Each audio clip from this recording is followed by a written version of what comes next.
Vamos dar início, então, à segunda parte da revisão de circuitos magnéticos.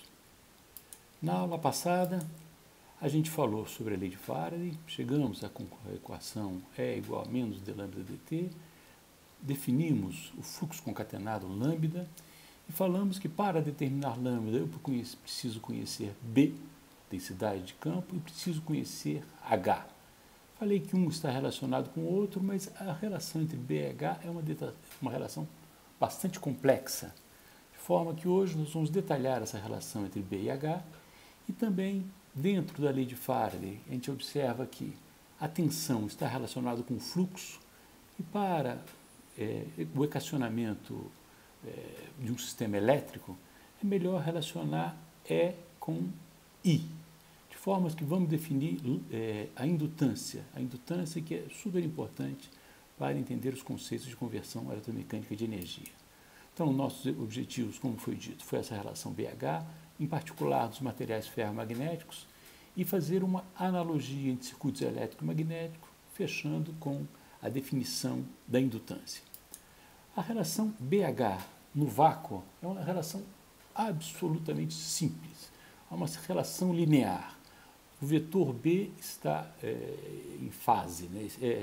Está relacionado com o vetor H por uma constante, μ0. Essa é a permeabilidade do vácuo, a permeabilidade do ar, e é interessante notar que é um número no MKS dado por 4 π vezes 10 a menos 7. 10 a menos 7 indica que para você conseguir um B grande, eu preciso de um H enorme.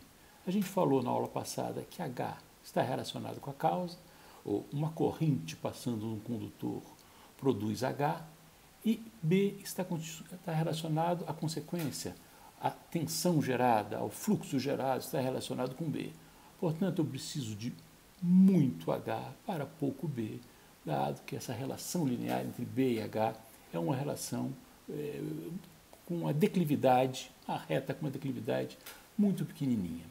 Por isso, em geral, o que a gente usa são os materiais que a gente chama materiais ferromagnéticos. A relação entre B e H nos materiais ferromagnéticos é dado por B igual a μ0H, mais um campo intrínseco do material. Nós não vamos entrar nos detalhes de como esse B funciona. Teria que falar de física quântica, de átomo, mas o fato é que a gente imagina que nos materiais ferromagnéticos nós temos domínios magnéticos ou bipolos magnéticos. E esses bipolos, a hora que você faz passar uma corrente numa bobina, esses bipolos se alinham. Esses bipolos se alinhando, eles produzem uma determinada quantidade de densidade de campo. Portanto, fazendo passar uma corrente, essa densidade de campo intrínseca ao material ferromagnético se soma ao B e, em geral, a gente junta essas duas propriedades, botando uma relação, mais uma vez, uma relação linear entre B e H, criando uma permeabilidade relativa do material ferromagnético μr. Quando esses bipolos vão se alinhando, chega uma hora que todos os bipolos estão alinhados. Quando todos os bipolos ficarem alinhados, não adianta mais aumentar a corrente I, que aumentando a corrente I, o único aumento que eu terei em B será o aumento proporcional a μ0, já que esse cara, como a gente diz, como a gente costuma dizer, saturou. Portanto, B igual a μ0H vale para uma determinada porção da curva, no resto da curva a gente diz que B e H estão saturados, ou a curva BH satura. Então, essa relação faz com que a gente utilize materiais ferromagnéticos para que H pequeno produza grandes Bs. E a característica, então, que a gente pode dizer assim, no vácuo, a relação BH é uma relação linear, no material ferromagnético, ela é uma relação aproximadamente linear para uma pequena faixa de H, à medida que eu aumento muito H, essa relação deixa de ser uma relação linear, passa a ser uma relação de saturação, certo? Então, essa seria a característica, uma característica simplificada, e na maioria dos problemas que vamos tratar nesse curso de conversão, mas a gente vai considerar que estamos trabalhando na parte linear da curva. Mas vale a pena a gente tentar entender a complexidade dessa relação entre B e H. Essa complexidade está relacionada nessa curva, que a gente chama de curva de esterese do material. Veja só, aqui no eixo horizontal a gente tem a intensidade de campo H, no eixo vertical a gente tem a densidade de campo B, e a gente percebe que essa característica, ou a curva de esterese, não tem nada de linear. Para um determinado valor de H, nós temos dois valores de B. Quando H é igual a zero, B não é igual a zero, tem um fluxo ou uma densidade de fluxo residual.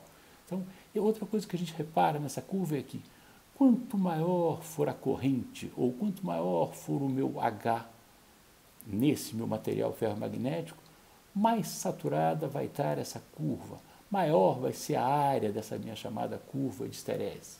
Então, a característica natural, normal de um material ferromagnético, além da saturação, tem essa esterese que deve ser levada em consideração. Uma das coisas importantes de se determinar é quais seriam as perdas por esterese no material ferromagnético. Mais uma vez, a gente pega assim, eu posso tentar então alimentar um núcleo qualquer com uma corrente alternada, através de uma tensão, digamos, E alternada, que faz com que I vá até um valor máximo e volte até um valor mínimo, para que esse B fique variando a cada ciclo. Como é que a gente calcula, então, essas perdas, essa energia perdida? A energia é sempre dada pela integral da potência no tempo. A potência, a gente viu, é dada pelo produto entre a tensão e a corrente. A gente viu que a tensão nos terminais de uma bobina pode ser dada pela variação do chamado fluxo concatenado com o tempo, ou seja, Nφ. N é constante, posso tirar para fora da minha derivada, portanto, E igual a N dφ dt. A força magnetomotriz Ni, pela lei de Ampère, é dado por H vezes L. A gente já fez isso também. Portanto, se eu juntar esses dois aqui na minha expressão da energia, a gente vê aparecer o seguinte: esse N corta com esse N, dφ é igual a AdB, portanto, AdB, eu posso botar aqui AdB, e I é igual a HL sobre N, que eu já cortei. O que a gente aparece aqui, portanto, é que a energia perdida num determinado, se eu aplico uma tensão E e circula uma corrente I num material ferromagnético, ela é proporcional ao volume e é dado pela integral da minha curva HdB. Ou seja, eu pego como variável de integração meu campo magnético e calculo H para cada valor de dB. Se eu voltar na minha curva BH, a gente consegue facilmente ver que a integral de HdB ao longo de um ciclo nada mais é do que a área dessa minha curva de esterese. Portanto, quanto maior a área, maior serão as perdas por esterese. Quanto maior a frequência de variação, maior serão as perdas por esterese. Nós vamos falar sobre isso mais uma vez, mais adiante, quando a gente tratar de transformadores. Agora, simplificando, a gente quando fala dos nossos circuitos magnéticos, onde tem uma alta permeabilidade dos materiais, a gente pode definir um caminho para o fluxo da mesma forma que o cobre permite que seja um caminho para a circulação de corrente. A gente que faz engenharia, a gente tem alguma facilidade em entender circuitos elétricos, por isso é conveniente você fazer uma correlação entre circuitos elétricos e os circuitos magnéticos. E essa correlação é muito simples de fazer, uma analogia muito simples. I num circuito elétrico, que é a densidade vezes a área, fluxo num circuito magnético, a densidade de campo vezes a área. A tensão é o campo ao longo de um determinado caminho, a força magnetomotriz é a mesma coisa, intensidade de campo vezes o comprimento. A relação de densidade de corrente é proporcional ao campo elétrico, a minha densidade de campo é proporcional à intensidade de campo. Se eu junto essas duas equações aqui, a gente chega na nossa famosa lei de Ohm, porque I é dado pela densidade de corrente vezes a área, substitua a densidade de corrente pela condutividade vezes o campo elétrico, e a gente definindo resistência como sendo L sobre condutividade S, eu tenho então que V é igual a RI. Essa então seria a relação num circuito elétrico da tensão aplicada e a resistência, como vimos na primeira aula.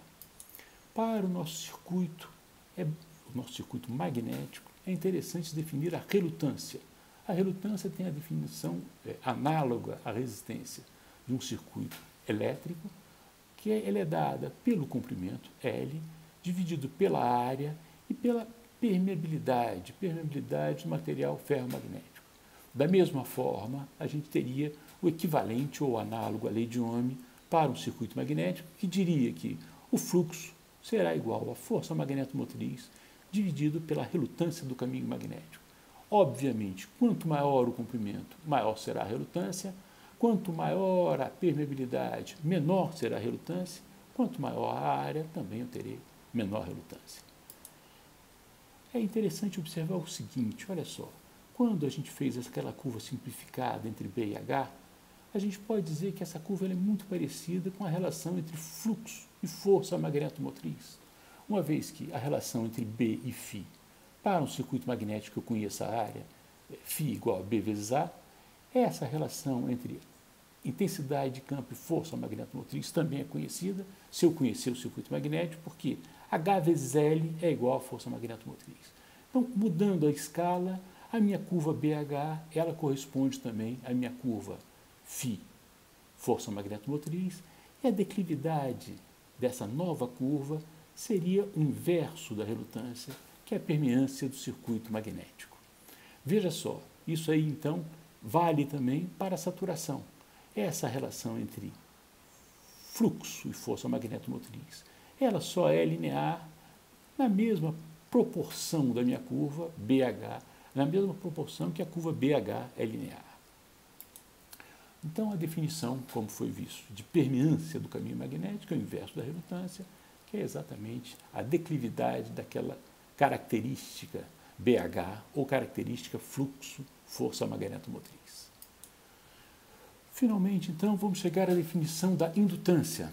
A indutância é, por definição, a relação entre o fluxo concatenado e a corrente. Botando nas expressões que vimos, né? O fluxo concatenado é Nφ, a corrente é a força magnetomotriz dividido pelo número de espiras, portanto, a gente vê que a nossa indutância depende do nosso circuito magnético. É o número de espiras ao quadrado dividido pela relutância do caminho magnético. Ou, já que R é o inverso de P, a indutância depende das características do número de espiras e da relutância do caminho magnético. Vendo com essa definição, evidentemente o fluxo concatenado é dado pelo produto LI, eu consigo eliminar da minha equação o fluxo quando eu consigo substituir por uma indutância. Mais uma vez, aqui multiplicando por N, aqui dividindo por N, aquela nossa curva BH, a relação da curva BH é a mesma, lambda I, que é a indutância da bobina que está envolvendo um circuito magnético. Nós vamos fazer alguns problemas para clarificar isso aí na próxima parte. É isso, muito obrigado, até a próxima.